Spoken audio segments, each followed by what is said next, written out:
Hello, and welcome back to Mission to D6, our ongoing D&D adventure with the Legumes. I'm your fearless dungeon master, Alden Ford.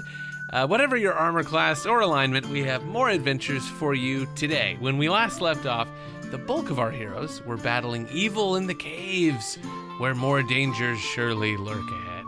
But first, it's high time we check in on Larry and Samesies, who have just been on their own mission to cross the river manned by fordsman Dan Siego, who of course is Booket's ex. When they arrived, they found several surprises. First, the river had swelled so much that Dan was now manning a ferry, not a ford, or rather, Dan was stranded mid-river holding tight to the rope that brings the ferry across, yelling to be rescued. Larry had fallen off Samesies' shoulders into the river, repeatedly lost his footing. He took one more crack at fighting his way upstream, and he fell, hit his head on a rock, and was washed further downstream by the current. Whoops. And go ahead and roll. I guess you have a couple choices. You're in the middle of the river here, kind of getting swept down. You can either try to grab a rock as you pass by it and kind of cling. There's a few rocks kind of sticking up out of the water. Or you can try to swim back towards the shore. And I'm going to say I guess both are athletics checks. Let's call the rock a 12 and the shore a 13. Okay. I'm just going to try to grab a rock. Okay. For now. All right. DC 12. Oh, okay. Great. So, there's a rock that's kind of jutting out. And fortunately, because you're in the deeper water, you're not trying to stand. You can kind of swim towards the rock and grab onto it. You grab onto this rock and clamber up onto the top. And for now, you are out of harm's way on the top of the rock with the water rushing all around you. But now you're a good 50, 60 feet downstream. Samesies! Where you were. I found an island. Great. Maybe I'll go save Dan. Yes, and then save me. If you can. Take the ferry down south. Come pick up your boy. Okay, yeah, sure. And then man versus river wins. All right. Okay. So, Samesies, what's your plan? I guess I'm gonna go do this ferry, try to save Dan. So the ferry is like the size of, maybe it's like 12 feet by like 20 feet. It's big enough for like a horse and some gear and a couple people. Uh-huh. So you climb on and push off, and immediately the force of the water kind of catches it. But there's a rudder underneath helping guide you a little bit, and all you have to do is kind of pull to slowly make your way across the river. So it takes a little while, pulling kind of hand over hand with the rope and kind of leading the ferry along. It's getting closer and closer to Dan, who is hanging on to the rope.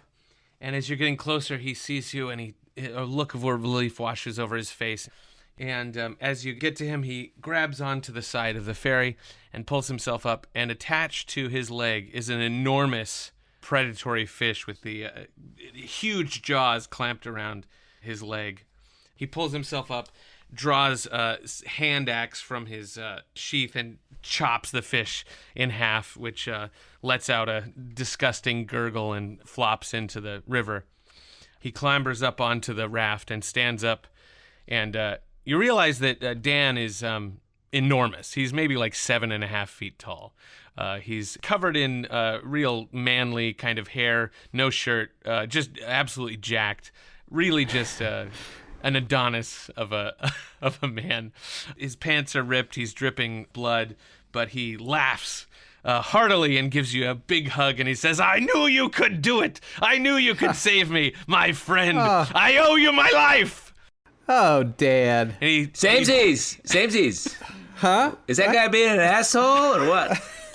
And he says, What's that prick like? I owe you my life, Bard. Please tell me your name so I can carve it into the side of this canyon and say, wow, this Bard saved me single-handedly.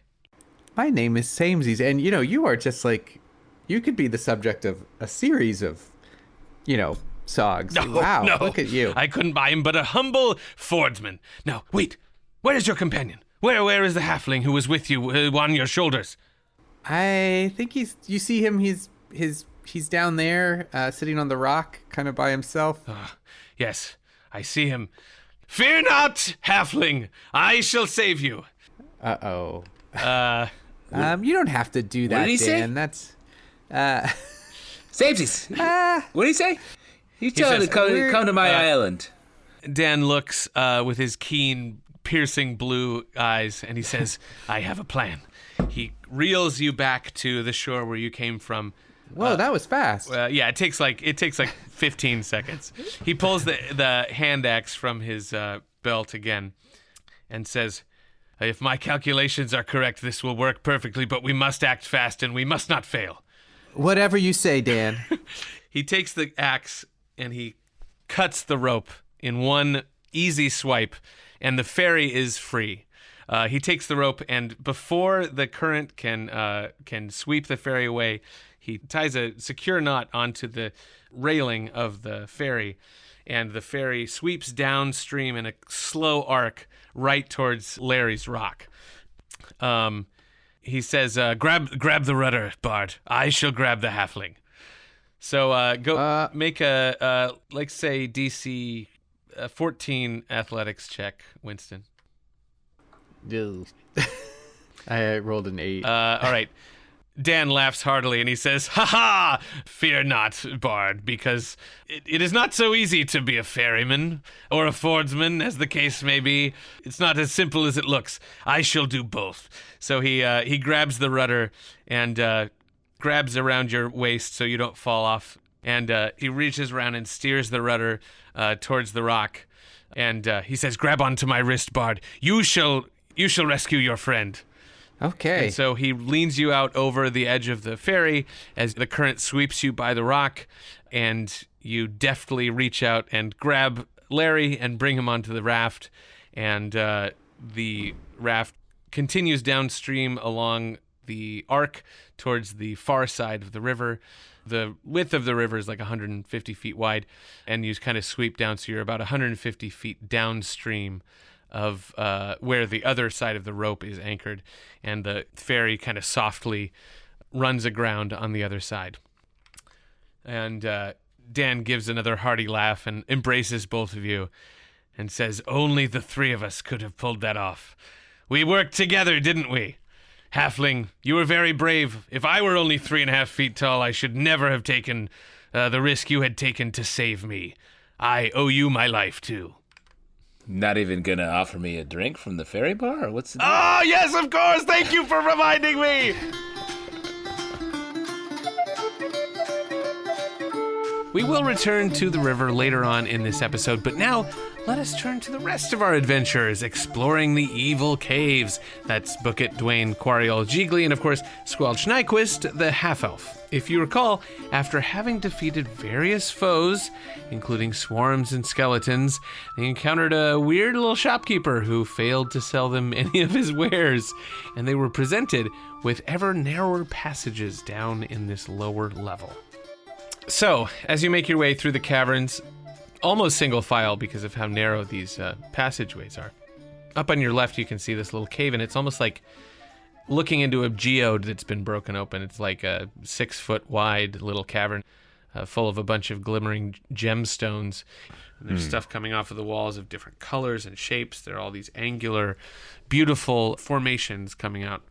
As Bookit passes and the drift globe's light passes into the cavern, it's just really nice. For the first time since you've entered the caves, you see a little moment of beauty. So, are you going to make your way further into the cave? Certainly. Okay. Squelch, you didn't need any of these beautiful gems. Oh, sorry. I'm drawing right now in my decks. This is pretty sweet. Geocave. I've only seen like 3 of these before. Oh, yes.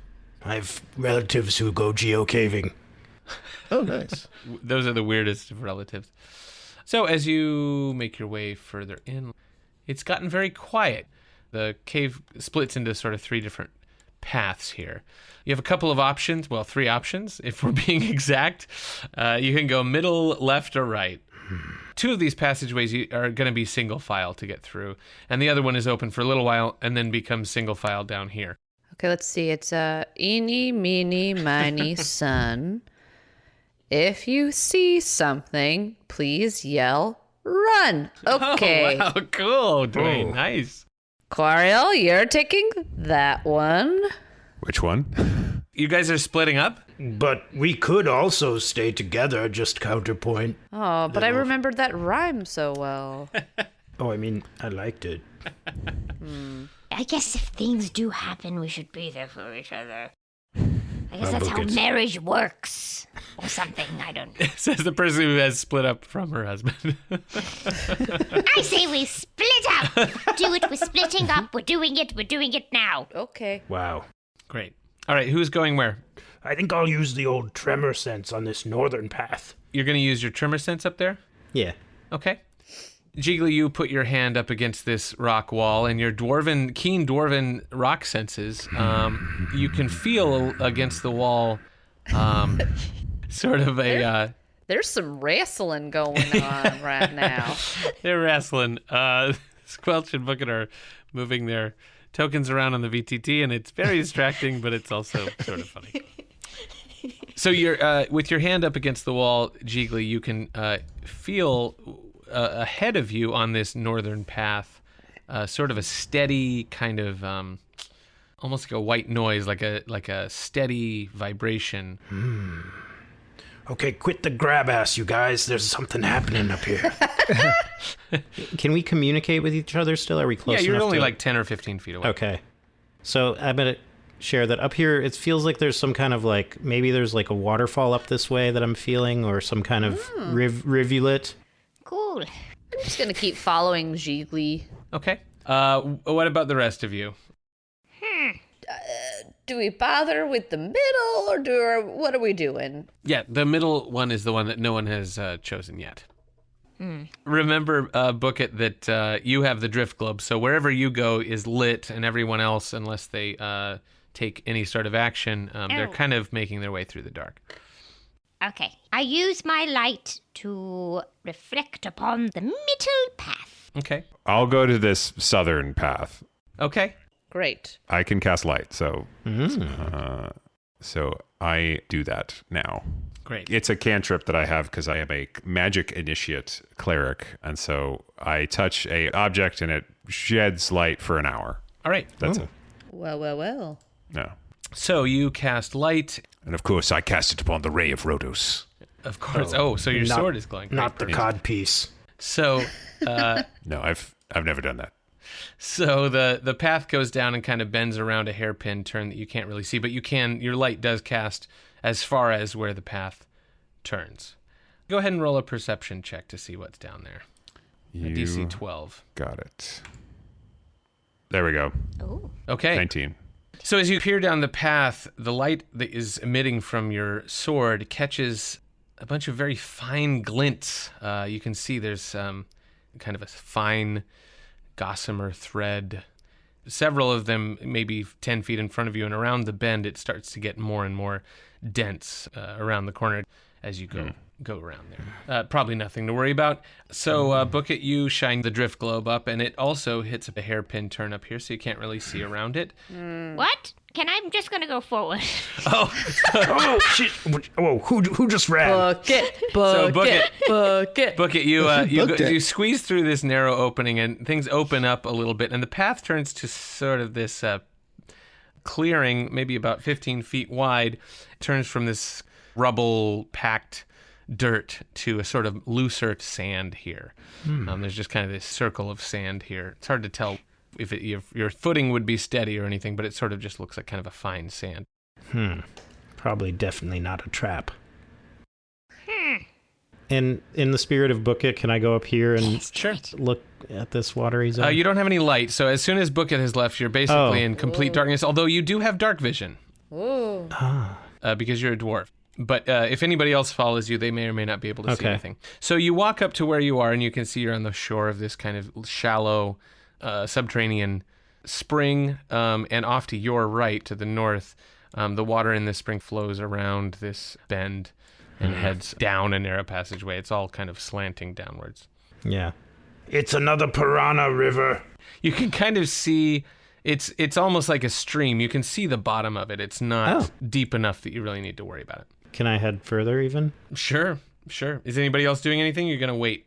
I also have dark vision. Great. wow. Okay. I'm a little worried that there's quite a bit of possible cave to the south Content that you're skipping. Yeah, of content. So I think if you don't mind, Coriel, if you could just scooch over, I'm gonna just keep on going down. Okay. I was already going that way. Well, do you have? Oh, sorry, I gotta get. I mean, come on. Why don't you go to the... okay, fine. Go ahead. Go right ahead. So, Squelch, as you push your way around the corner, these fine gossamer threads that are illuminated, shimmering by Quariel's sword, they get more dense, and you kind of have to part them to get through. And clearly, whatever made these it's some large number of web-creating creatures. Oh, yeah, I've seen this before. Yep. Are you going to use your sword or just try to wrestle your way through? Sword. Huh. Okay, great. So you pull out your leopard hilt sword and hack your way through the webs and get down to this corner here. So you're clearing the path for Quariel, which is very kind of you. And I'll let you take a 10 on that until you get up to this bend. And you can see there's kind of an opening here. And now I'm going to have you roll, even with your sword, a DC 13 athletics check to get through the webs, which are getting increasingly thick and sticky. Oops. What? 35. That can't be right. Wow. You rolled 2 by accident, but they both Dang. passed. Yeah, they both passed. 16 and 19. Okay, so you slice through the rest of these webs, and as you get to the sort of opening where the cave opens up, you see what has created all of these webs. In this clearing, which is about, maybe 12 by 8 feet wide, it's a little bit of a pit, you can see a huge, maybe 6-foot long spider. On its back, its legs curled up, viscera surrounding it, and around it are maybe 6 or 8 3 or 4 foot spiders, which are also dead. They have obviously been killed. It's likely killed. The walls and the floor and the ceiling of this little opening in the cavern are covered with these thick webs. This looks like sort of their nest of some kind, but they have all been killed. Damn. The path leads on a little bit through this very narrow, maybe like 12-inch wide crevice here. And through that, you can't really see what else is down there. It looks like maybe a dead end. Hey, Cue Ball, you want to come take a look at this, man? You refer to me with the phrase cue ball? Yeah, I thought a fun nickname. We're on that level. I'm afraid I do not understand. Anyway, check this out. What do you think killed this stuff? There's probably a huge monster at the end of this dead end. What do you think? Possible. It is a slim opening. I am not sure I will fit. Body positivity, sir. Do it! Meanwhile, let's see what Jiggly is up to. Are you going to continue down this little stream? Yeah. I say, Dwayne, you can hold on to me if you want. Yep. Right behind you. Okay. Huge hand on top of my head. Yeah. So you guys make your way up this narrow creek that runs downwards. The water gets a little bit swifter. There's a series of little trickling waterfalls as you keep going up. Shili, do you call it a creek or a crick? You know, I always wanted to be a crick guy, but I never thought I could pull it off, so I do say creek, but I like crick. Are you a crick or creek? I, too, am a creek guy. Yeah, it's tough. Well, Bookit and Squelch were wrestling, so clearly they're crick people, for sure. Clearly. So as you make your way further up, Jiggly, this slope that you're on is getting steeper and steeper, so the water is getting louder as it's rushing downhill. And the water is getting colder, and also your dark vision is getting a little bit limited. Even though you can see in the dark, you're seeing less and less in front of you. Ironic. What is your dark vision, by the way? 60 feet? Dark vision. 120 feet. Whoa, Okay. okay. No big deal. So it's now I would say that it's feeling like you're probably seeing half that distance. Whoa. It's kind of Okay. feeling darker than it should be. As you make your way up, you see At the end of this creek, the water disappears into a hole that is about 5 or 6 feet wide, and the water falls down into it. You can't hear it hitting the bottom. Ooh. But if you look up 20 or 30 feet above you, you see water coming through from above as well, and you realize it's probably coming from the pond that was one level above you. We can't hear any of it landing. No, you can't hear it land, and Okay, jumping in. Are you gonna jump through? No. That was a jest. Should we turn back, D-Man? I mean, we're already here. Doesn't hurt to go all the way to the end. I mean, I'll wash my undies, I guess, if we're in this fresh water. Yeah, why not? You could try any various method of seeing what's down there. Yeah, I mean, I guess I could dark vision downward, down the hole, Yeah, 120 sure. feet. Yeah, hold my feet. Hold my legs. Hold your feet and dip you down like I'm dipping a donut into some coffee. Yeah. A jiggly donut. You take my little horned helmet off so it doesn't fall down the hole. I'll wear it. Wow, looks like a little Thimble. All right, so you go and hang your head over this precipice here, and you have dark vision, which means you can see about 120 feet, but because of whatever's happening in this cave, it's a little bit limited. But even with that, you can see it probably is 60 or 80 feet down. You're pretty sure you can see the water landing in a pool of some kind. It's not, a spike trap or anything. It's just a matter of trying to figure out whether you could make the jump. 60 or 80 feet. Bookit, you want to continue?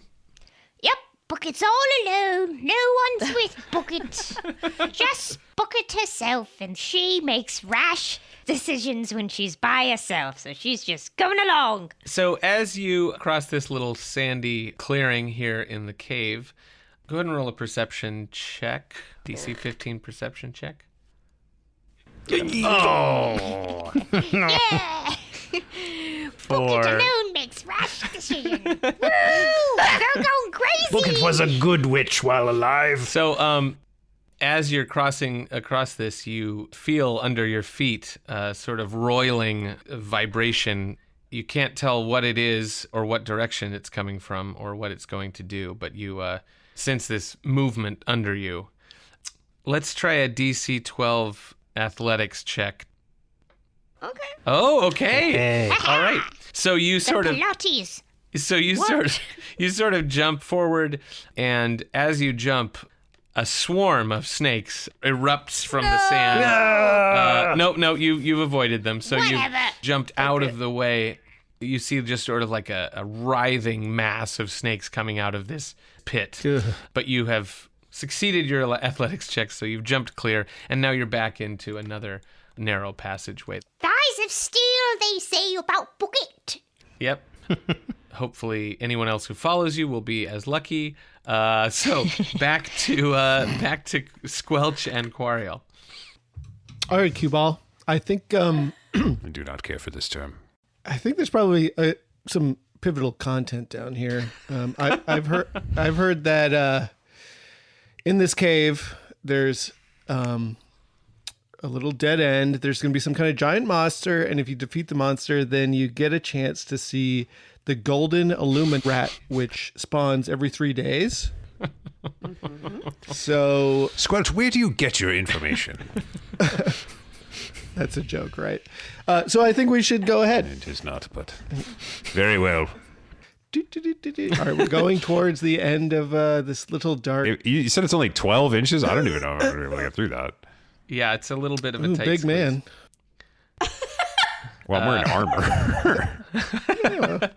All right, so Squelch can get through, but he kind of barely squeezes through. And as you squeeze through, Squelch, a stone cracks off of the side wall of this cavern and lands sort of where you came through. So you're stuck in this little dead end here. Are you going to try to squeeze through too, Quariel, or are you going to stay there? I will do my best, yeah. Okay. I'll try. All right, I'm going to call this, well, you'll have to move the stone, which is, I'm going to say, a DC 18 strength check. Ooh. Okay, I'm not bad at that. Nope. Okay. All right. So you were unable to move this stone. You're stuck apart for now. And as you're moving the stone, you hear this kind of rumbling and erupting from the ground directly under this spider is an enormous skeletal minotaur. Oh, yeah, this is it. This is what I'm talking about. And what will this minotaur do to you, or you to it? We shall see. But first, back to Larry and Samesies aboard the ferry where Dan was about to pour some drinks. He says, "This is a very strong and magical mead that I brewed myself. Here in Craven's Roost, we have a lot of free time, so I have perfected the art of mead brewing, and I believe you'll find this very helpful and delicious." So he pours you a glass of mead, hands it to you, and offers a toast. And he says, "To the heroes who saved the fordsman, the humble fordsman of Craven's Roost, thank you." And you drink. Or you don't have to. I'll have some. That's great. Great. Wow. Really, really good mead. Yeah, so Larry, Very nice. you feel the warmth filling up your body, the awful pain in the back of your head where you have plonked yourself starts to fade, and you have regained... How many hit points did you lose? 6. Okay, 6. You've gained 5 of those 6 hit points back. So you Nice. feel basically perfect. Except a lot of water went into my butthole when my pants fell down. Ah, yes. That ever happened to you, Dan? Well, when that enormous fish beast was latched onto my leg, there was water coming in everywhere. I definitely feel your pain on that one. See, listen, what happened was that after the rains, I'm a fordsman most of the year, but after the rains, of course, the river level rises and I need to run the ferry across. But I was out last night with my good friend having a little bit of a drink or two, and I wanted to wait out the rain. But of course I waited too long, and I came down here and the water level had already risen.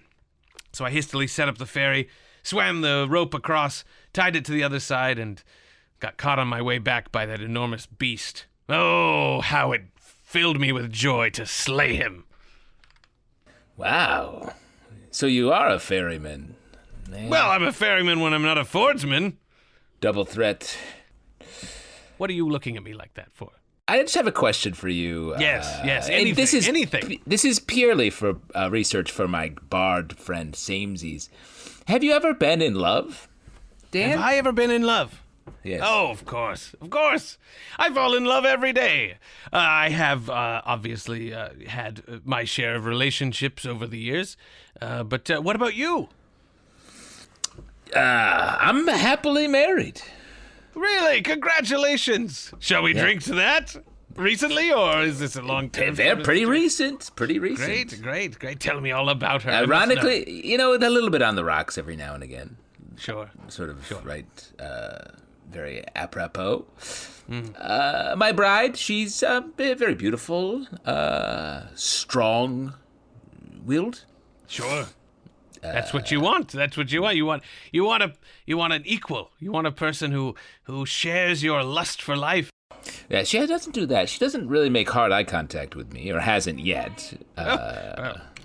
Certainly, you must advocate for yourself, Halfling. Your stature is not the measure of yourself. You must stand up tall in your heart. Stand up tall in your heart. Okay, that's going in the song. Title of song? Question? Let me tell you a story, Halfling. When I was a young man, I mean, younger than I am now. I am still young and very virile, very strong. I can see your virility is coming off you. When I was a I young, don't know if I'm drunk, but I'm very attracted. when I was a young man, I fell in love. She was a princess, believe it or not. Royalty, real royalty, yes. And I fell very hard for her, but I learned after we started spending time together that she didn't respect who I was. Believe it or not, she asked me one time to sleep in the sink. What? Can you believe that? What? Really? And so when she said man. that to me, I said, I shall always love you, but I must be myself. And I am a man who cannot sleep in a sink. Certainly not a sink of any normal size. Maybe a giant sink, but at that point, then what are we even talking about? So I decided to strike out on my own, discover the countryside. Come out here to where the air is clean and the birds are singing and the river is flowing, whether it's high or low, and you can help someone every day to get to where they're going. So it was the sink that did it, huh? Really? I mean, that was part of it. She also, her accent kept changing, which I was like, what's the deal? Suspicious, yes. Can you relate? Yes. I mean, we've all dated someone whose accent changes, who makes you sleep in increasingly smaller spaces. It's a classic love story. See, I felt like maybe I was the only one who was... No. I love the constant changing and potential lying of a person who continually changes their accent. Yeah, but also it's like, what's really your deal, you know? Yeah, so let me ask you, is there space for, like, another guy to live here with you, Dan? A second fordsman? Yeah, it's a double. Or if you switch over to ferry business and I can handle the Ford stuff, or... Actually, honestly, is there a ground version of a fordsman? Because I'm bad with water, as you maybe noticed. It is so funny that you mentioned that. And if that position was open, boy, would I ask you to fill it. But, hark, look who comes! You look upstream, and through a path in the foliage on the shore comes another person, a beautiful, beautiful woman, if you may say so, a radiant young woman coming through, who you realize is the person who was on the other side of the shore, calling for help when you got down to the river. And Dan says, "This is my cousin. Her name is Fran Francisco. And we are kindred spirits. But Fran is the sort of brains behind the operation. She's a physicist. She understands how water works. Physicist. And how ferries operate. Wow. She designed the ferry herself and understands how the weather works. She always tells me when it's time to go down to the river and hook up the ferry. And we are an integral team that can never be separated." Your cousins? That's right. By blood, or? Is that a problem? No. It's cool. No. It's good. Yeah. Yes. We grew up together and spent many days frolicking in our hometown, dreaming and Frolicking. planning for the day that we would adventure off into the wide world together. Why are you looking at me that way? Why is it really? You guys seem like a couple. There's I a guess. chemistry here. It Yeah. feels like it's bien. Sorry, Certainly Fran. not. Certainly not. Okay. And Fran makes her way down to the shore. Nice to meet you, Fran. And she embraces both of you. Thank you so much for saving Dan. Oh, if I ever lost him, I don't know what I would do. We always trust his strength, of course, but there are dangerous creatures in this water that can sneak up on you at any time. Oh. Yes. That's why you need a fordsman to help you fight out not just the occasional bandits and the rising waters, but the creatures that lurk in the deep. Halfling, you're very lucky that you weren't swallowed up by one on your way downstream. Well, I probably couldn't eat me whole, though, right? Yeah, absolutely. That's exactly what they would do, as a matter of fact. Okay. Well, could they eat Dan whole, you think? Oh, they've tried, says Dan. It's fun. Well, Larry, are you good? I don't know, really. Did you need to say anything to Dan? Are you fine? Dan claps you on the back and says, "I hope you wanted to cross the ford today because you have. You are now on the long island between the two. And of course now, moving north is no problem because there is a bridge just several kilometers off to the west, and you should be on your way, and you have my thanks. And a debt that if you ever need paid, just reach out to me. I shall help you." I mean, Well, thank you, Dan. This was very very nice. Dan, Fran, really nice. I'm definitely going to. I'm honestly, when I'm done with you, you're going to be a folk hero. Oh, Your name will be Dan the Ferryman. Oh, Dan, wow. Dan the Ferryman. Wow, Bard, you are inspired. I like how you did the Dan and then the second Dan. Yeah, Dan the Ferryman. I mean, it's sort of it's a rhythm you can't Some teach, liberties. but yeah. Honestly, Samesies, if they are living on Long Island, then those are definitely cousins who are getting it on. You know, I can hear what you're saying. Was that? Let's get out We of here. heard what you said. Larry. We heard what you were saying. That's not true. That's not true. We're actually just business partners and lifelong friends. Okay. Business and pleasure? Good on you. No. Well, this is great. Well, thank you. I guess we'll be on our way then. I guess we can cross the river now, Larry. Well, it's going to take a journey, and it'll be perfect because I want to drink enough to forget how just hot that dude is, Yeah. And honestly, so is Fran. I could settle down. Both super hot. Nestle right between Dan and Fran in their whatever little bed they're sleeping. I mean, they said they weren't, but you felt it too, right? There was something definitely an going on. energy. I don't know which. Okay, sure. Maybe like vibe, it's like a right? Wuthering Heights thing. Maybe you never know. What? It's a Wuthering Heights. It's a mountain where cousins cruck each other. Yes, okay. I lived there for 2 years. It was really the fresh blood in the mix, We said we were going to meet. We'll just keep going to the meeting point with the rest of the party. Yeah, let's take our time. I don't want to get into that evil cave thing.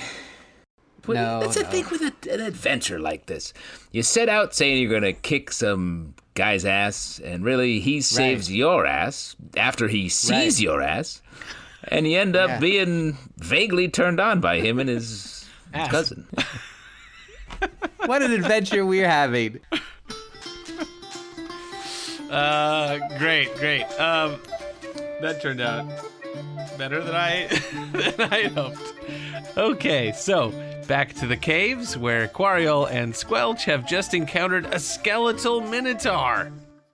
The minotaur rears back. Are there any single eyeballs on its head that I should be aiming for right now? Nothing glowing yet, although you're not in combat, so it's hard to tell. You're going to have to join to really see. Quariel, you and the minotaur skeleton are really fighting right now. Wait, where did this thing come from when Squelch was It ahead? leapt from the ground, you fool.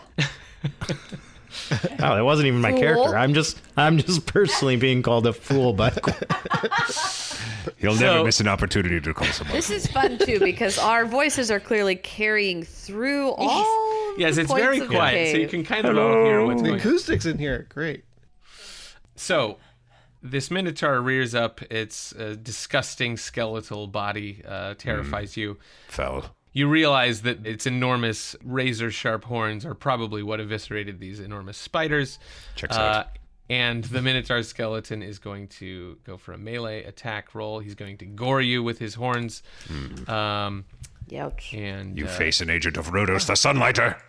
No, Squelch, you can't roll yet. You're not in combat. I Nice just want try. to see what that button did. Oh, okay, great. Quariel, what's your armor class? My armor class is 19. Oh, I have a lot of defensive. so the stuff. Minotaur takes a swipe at you with his enormous horns, and it glances off of your rad but unmodified paladin shield. And now it is your turn, Quariel. Sometimes the basics are the best. So, let me strike at him with the Ray of Rhodos. Okay.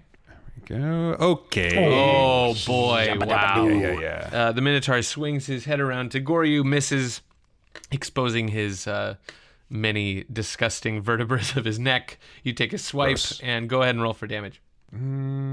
9. Pretty good. Also, I am a master of the longsword, so I have struck him with my longsword, which means I have sapped him hard enough to jangle his many bones, so he has disadvantage on his next attack roll. Oh, nice. Okay. So the Minotaur lets out a blood-curdling croak out of his weird skeletal throat, and you have knocked...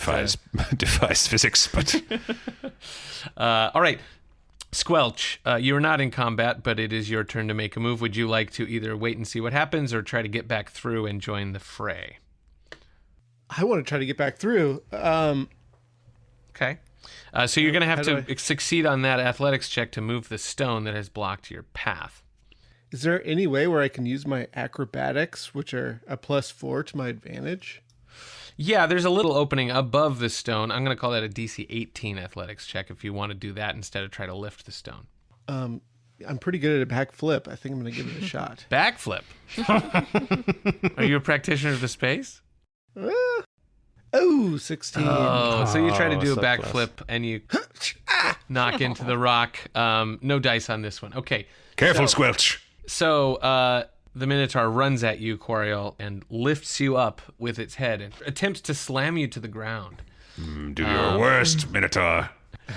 18. You have a 19 armor class? Yes. Wow. So it lifts you up, but yeah, it's literally like I'm like pinned against the ceiling. I'm like, good Yeah. Rotos. exactly. You're pinned to the ceiling, but your chest plate is keeping you from getting hurt. Yeah, I wedged my shield just enough to not be crushed. Yeah, great. Coriol, it's your turn. Okay. I strike again from above with the Ray of Rotos. Great. Not this time. Oh, That's a 2. you just can't. You don't have enough movement. Your sword hits the ceiling of the cave. Squelch, would you like to try again, either athletics or acrobatics? You can attempt it one more time. I'm going to go for the acrobatics again. Okay. Here I go. Another backflip. Ha! Backflip. Oh! No! I saw that 20. It wanted to be a 20, but it's a 6. So you try another backflip through the hole, but unfortunately you knock a couple more rocks off of the sidewall, making the hole that you have to jump through even smaller. So now you're even more trapped back here. Oh, crap. Next is the Minotaur. Squelch. How long does the Minotaur have disadvantage? Just that one attack. Just that one attack. okay. Didn't need it. So he's going to try to gore you again. He rolls a 17. Oh, Quariel, you are holding your own Yeah, against it's this like- enormous creature. Not used to prey this difficult, eh? How's it going over there, cue ball? I am fine. Don't worry about me. Doing good. The acoustics in this corner are amazing. Let me try something. Can you hear me? Can you hear me? I can hear you. Whoa! At least he's not playing that ocarina like before. All right, Quariel, your turn. All right, I shall strike again with the Ray of Rotos. No, I don't think so. Oh, it appears to be some sort of stalemate. Squelch, you can either try a DC 20 acrobatics check or you can try a DC 18 athletics check to move the stone. Okay, well, I hate to do this, but I'm opening my backpack to see if there's anything that might be useful that I've collected. I do have a crowbar. I love it. Maybe I can use that. Okay, I'll give you advantage on that with the crowbar. You get 2 rolls, and if either of them is 18, you're good. Okay. Ooh. Oh, boy. Try another one. You got advantage. All right, crowbar. I love you. Oh, 17. Almost. Back to Brutal. the Minotaur. The Minotaur is going to try to gore you one more time. Yeah, you wish, Minotaur. Oh, this time it hits. Okay, well, my taunting is... Hits for 13 damage. Wow. Oh my god. Its horn finds a crack in your armor and goes right into your rib cage. It really, really hurts. Oh, if only I had sprung for the full armor. If only I'd upgraded it with that weird tree creature who offered me. Quariel, it's your turn now. All right. 18? 18, you hit. All right. Boom. 9 again. Oh, you take another mighty swipe at the Minotaur, and this time you lop off one of the ends of its horns. It still seems very much alive, very much not damaged, but its attacks will now do less damage. Also, he is sapped again, so his next attack will be at disadvantage. Okay, great. All right. Squelch, what's your plan? Yes, maybe a new plan, Squelch. I'm using the crowbar again. Athletics check. Going for 18. Ugh. Oh, so close. You get to do it twice, right? No rush, Squelch. I am fine. Another one. It's impossible. Your crowbar is now damaged. No! You're paying for this. Great. So the Minotaur attempts to slam you to the ground. Quariel, Yes, well, it doesn't succeed. Next is Quariel. I may... Oh, I wasted all my healing on Squelch. Squelch earlier.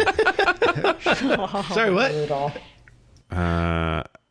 Maybe what I will do...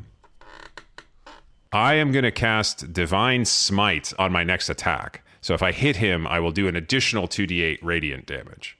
Okay. I cast it after I hit, basically. So let me see if I hit first. Okay. 17? You do hit. Then we will cast Divine Smite. So let me roll the base damage. All right, only 3, but here comes the Radiant. Ooh, 13. What can 13 damage is not nothing. The Minotaur is now angry. Good. All right. I was worried things were too easy for him before. Squelch, it's your turn. Squelch, please. It's getting dire in here. Can we all hear this? Like, could we choose to go to the noise each of these turns? Well, yes. Technically, right now, you are underwater while this I'm is being happening. dank. Yeah, I looked down a hole and now we're washing our underwear. Yeah, so it would take you probably 3 or 4 turns to get to where they are because it's you have like 30 feet of movement. Not worth it. Snooze, you lose. Great. All right, so it is your turn, Squelch. I would like to use my Mage Hand spell. Oh. Which is a spectral floating hand that when I cast it, I can manipulate an object, hopefully some boulders. Yeah, it's a spell description says up to 10 pounds. So Okay. You can definitely move the stones around the big rock. Right. And below the stone actually is a number of rocks. The stone is sort of wedged in the middle of the path, and there's probably, if you move those stones, there's probably a bigger opening than there was above the stone. Okay, I'm going to take the hint from, I'm going to move the most precarious and small-looking stone at the bottom of this pile that looks like quite a few of these boulders are resting upon. I gave you Mage Hand sidebar, by the way, because Link literally has Mage Hand. Basically. that's an excellent point. Yeah. He does have Mage Hand. So you use Mage Hand to move these rocks out of the way, and now you have an acrobatics DC 12 to get under the stone. You must squirm, Squelch. Squelch, you must squirm. Yeah. 20. Nice. Yes. You backflip under the stone, even though you could have now backflipped over it.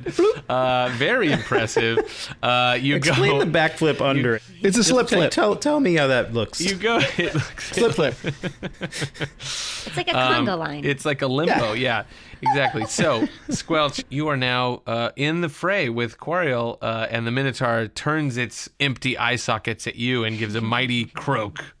So, Squelch, now it's your turn in combat. What would you like to do?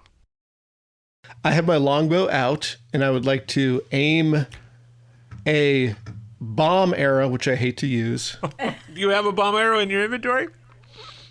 I guess not. No, I just have a regular arrow. I'm going to aim at the remaining horn here. Okay. But I'm going to hold the bow back a long time. So your arm's classic super maneuver. tired. All right. It charges up. Oh, okay, great.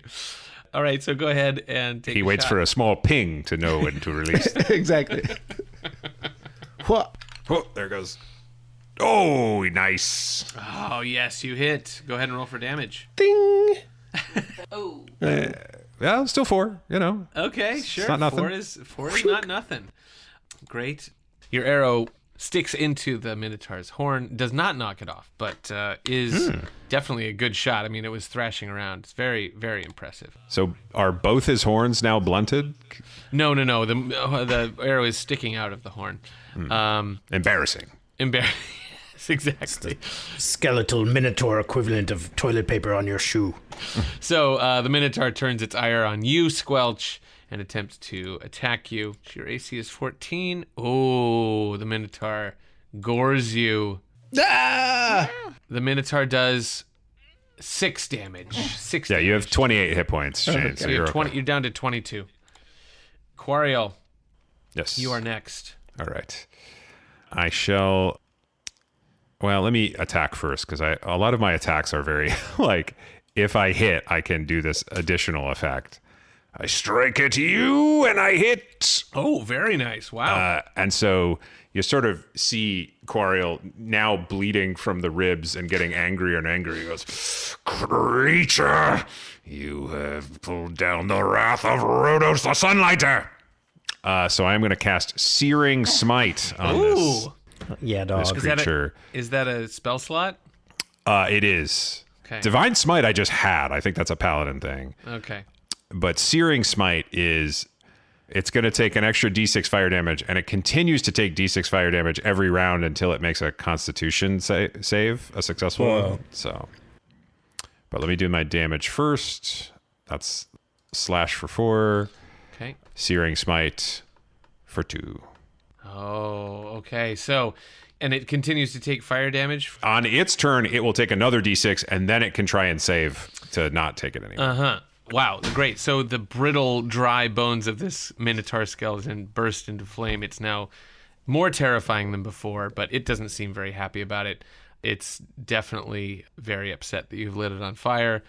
It's thrashing around, trying to put the fire out, but now the fire has grown. It's starting to catch on the webs, which illuminates the entire cavern, and the desiccated corpses of these spiders start to catch fire. Coriel's like, oh, right. Squelch, your turn. Okay, I had good luck with the bow and arrow. I'm gonna try to get that horn off while it's on fire. What? Oh. The flames in the cavern are so intense. The smoke is beginning to fill this little opening. You can't find your aim, and the arrow pings off of the wall of the cavern. No damage. The Minotaur looks at you. It's going to get disadvantaged because the cavern is full of smoke now. It's going to try to gore you again. Squelch. And it misses. Quariel. Finish him. I shall do my best. Oh, did he roll the fire damage? Oh. Here, I can roll it. Okay. Searing Smite damage is 4. Uh-huh. And then he has a con 14 save to resist the fire.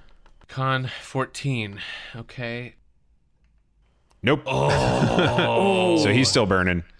He's still burning, and he rears back and screams as the flames engulf him, and he collapses to the floor of the cave, and his corpse quickly burns into a smoking pile of cinders. You have defeated this Minotaur. Congratulations. That was awesome. Dun, dun, dun, He's dead. You guys both get...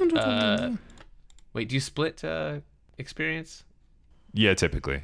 Okay. You both get 225 experience. Congratulations. Okay. And what an experience it was. And almost as a fading memory, the burning webs and embers of this battle go out almost immediately, and the cave lightens and clears. The smoke leaves, and all that's left is what looks like a centuries-old pile of bones and rubble.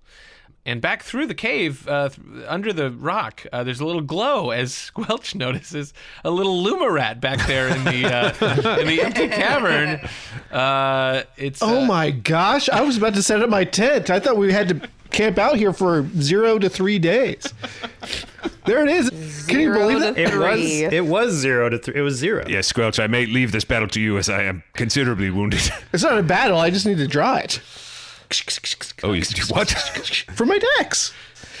Right. Is the Lumarat like posing on a little chaise? Yeah, it's eating a little spider leg. It's fine. Yeah. Great job, guys. I sort of was worried about that. You and me both, sir. Yeah. But don't get too comfortable, because as we know from Gigli and Dwayne peering down, there's another level to this cave. Perhaps the most evil level. We'll see. But now, back to our friends, Samesies and Larry. So, you are on the Long Island between the two concurrent rivers.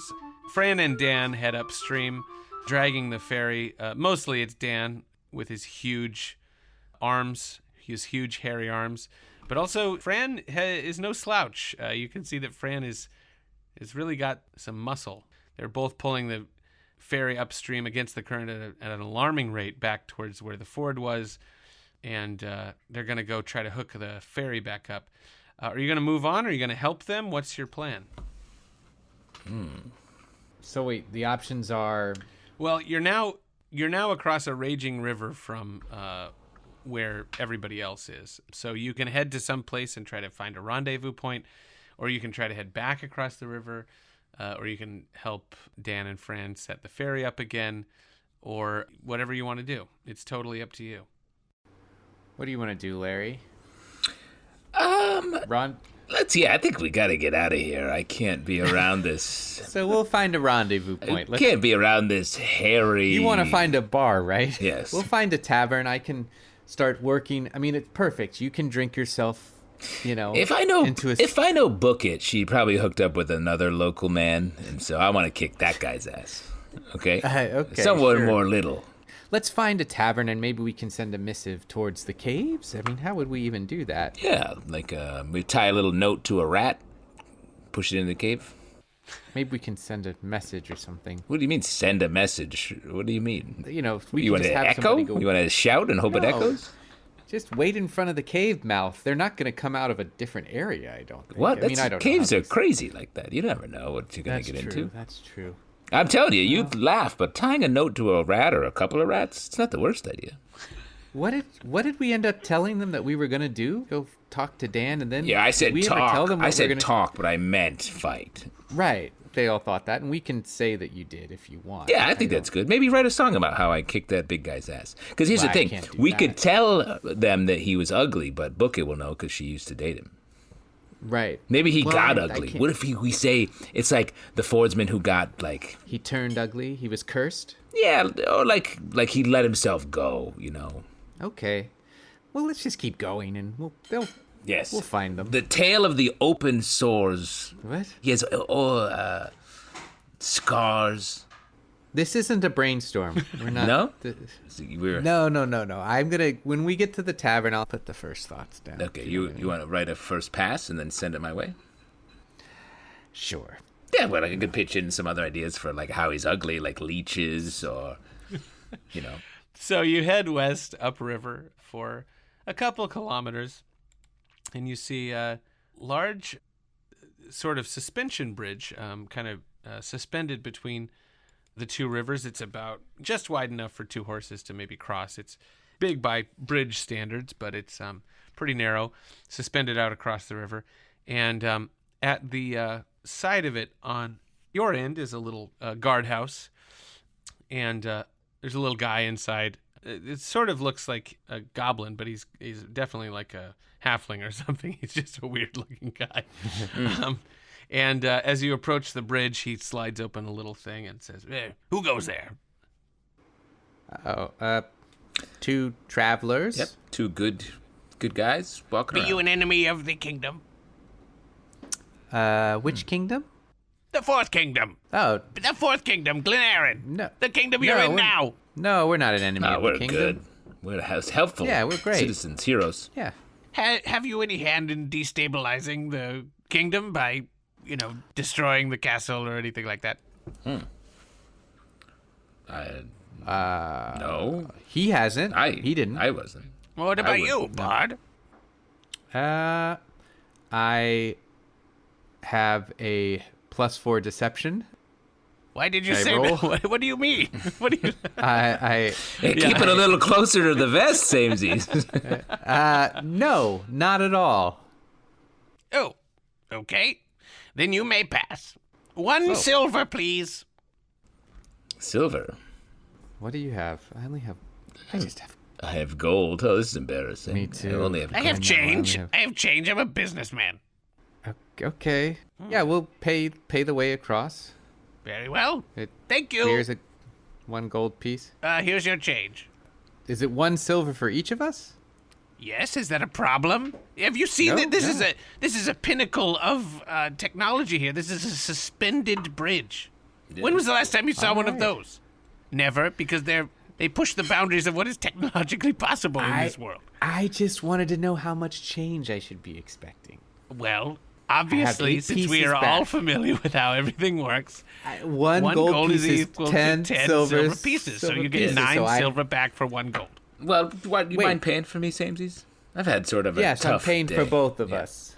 So I'll have 8 back.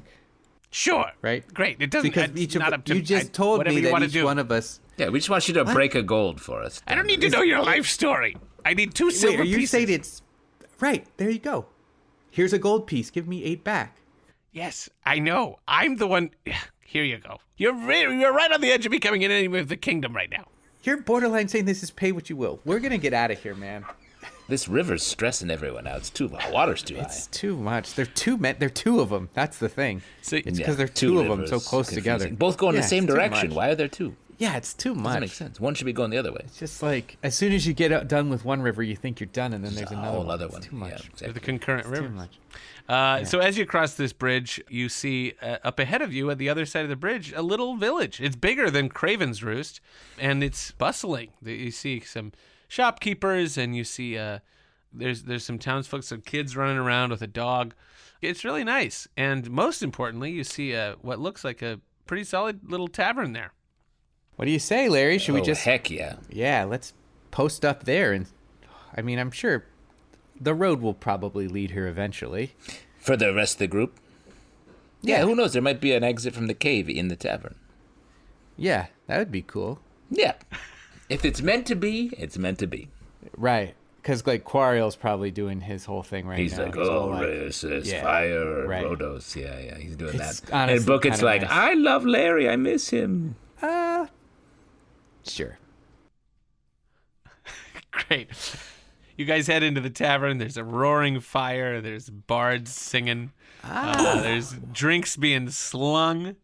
And you guys tuck in. Well, I'm sure whatever they're dealing with is probably not as good as this. Now listen to the tale of how Samesies and Larry got drunk. Now that's a song I want to hear. Great job, guys. That was really fun. Really good stuff. I love an open-ended adventure that goes a totally different way than I thought it would go. What were you doing? Are you allowed to say? Is it like showing your hand at poker? No. I mean, I will say this. I always wanted their partner on the other side to be called Francisco. I was going to ask. I was going to say. That is exactly why we're friends. Did you just come up with that? Yeah. Oh, so good.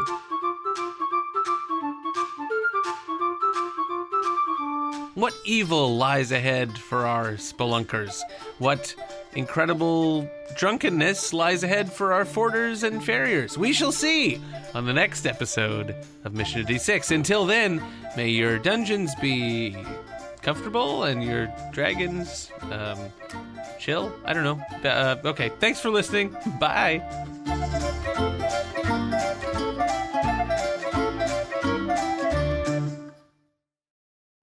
Hi, my name is Bria Grant, and I host Reading Glasses and Reading Smut, and I'm here with Max Fun Member of the Month, Nick Roy. Thank you so much. What episode would you recommend to a new listener who's just jumping in for the first time?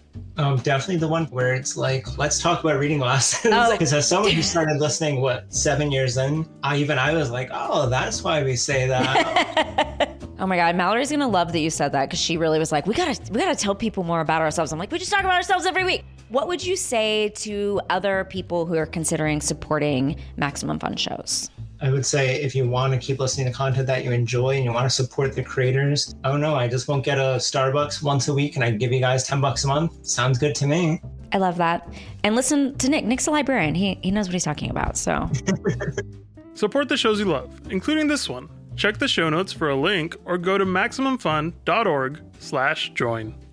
Hi there. Sorry to interrupt your podcast listening time. I know you're doing the dishes right now. That's okay. Don't worry about it. You might not know me, but I'm Brenda, and I'm here to tell you about the podcast I host with my good friend Austin. It's called Secret Histories of Nerd Mysteries, and we cover all kinds of pop culture topics. Like, did you know that there was a real-life replica of the Simpsons house in Las Vegas, Nevada? Or that Flint, Michigan was once home to an indoor amusement park themed around the automobile? If those things sound interesting, you should definitely check us out every Tuesday on Maximum Fun, or wherever you get podcasts. Goodbye. You can get back to your dishes now. It's fine. Maximum Fun, a worker-owned network of artist-owned shows supported directly by you.